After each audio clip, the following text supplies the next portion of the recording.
Hello, welcome to Creative Journaling with Carrie.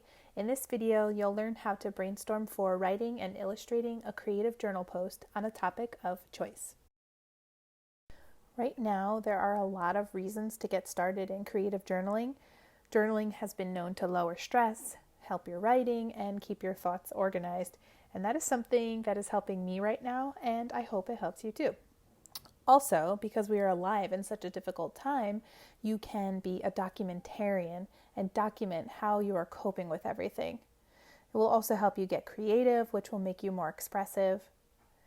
Taking the time to reflect on your experiences can give you confidence and emotional intelligence also. Creative journaling actually feels good too. It can help you remember what's important to you, and it can even help you find your voice and tame any anxiety you might have right now. Let's talk supplies. All you really need is a pen or a pencil and a piece of paper. And any paper will do, printer paper, even notebook paper. Just use whatever you can get your hands on. I live with a 4-year-old, so I have crayons and markers lying around. So use anything you'd like. Let's get started. On day 1, you will be doing some free writing and then turning that into an illustration. First, set a timer for 3 minutes or more if you'd like, and just start writing any words, phrases, or thoughts that come to mind. You can do this in a lot of different styles, but 2 of my favorites are the stream of consciousness style, where you write everything and anything that comes to your mind, even if it's just random words. And then there's the Dear Diary, writerly style, where you basically talk your thoughts out to the paper. Let me show you an example. Here I'm just thinking about what's going on. I'm stuck at home, so I started with that. Then I thought about the things I need, and at first it was basic like fruit, but then it went a little deeper when I said that I need my sanity. So just write whatever words, phrases, and ideas come to mind. Here's the other example. And yes, I totally said hello to my paper, and that's because I think of it as saying hello to my future self when I read this at a later time and remember things that were important enough to me to write down.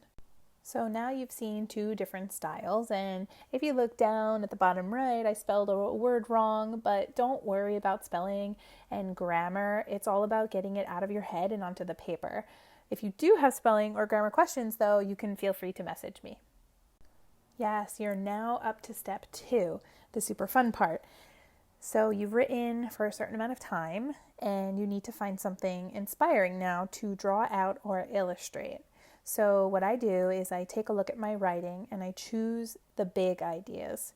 For me, the ideas that stood out were difficult time and get out any frustrations. It's not easy to remain calm in such a challenging time, and sometimes you just need to let it out. Now that I have my main words, I have to figure out how to turn those into something beautiful or cute, colorful or artistic. Creative journaling is about taking your words and adding a little something, little expression. Could be lines, colors, bubble letters, a comic, scribbles, whatever floats your boat. I decided that I would sketch a little picture and then add my words in on the page in like a creative way. So I came up with it. I thought of myself trying to manage these 2 extreme emotions that I'm feeling right now.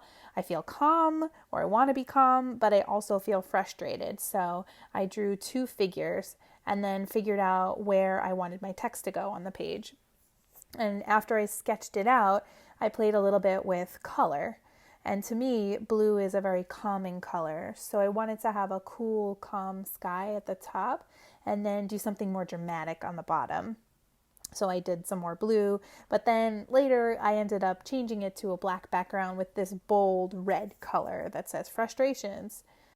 Here you can see my daughter is journaling alongside me, and we're just experimenting with color, lines, going crazy, just kind of letting it all out.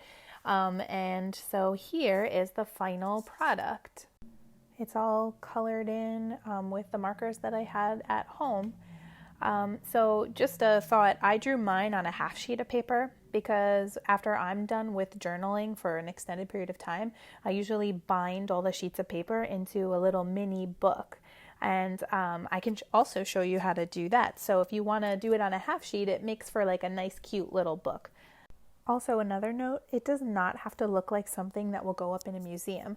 It's all about getting your thoughts down and expressing yourself with colors, letters, lines, and comic images. So just do your thing. And I can't wait to see your entries. Take pictures and upload them to our Google Classroom so we can build a sense of community during these tough times. If you want it to be private, that's okay too. Just share it with me or send me an email.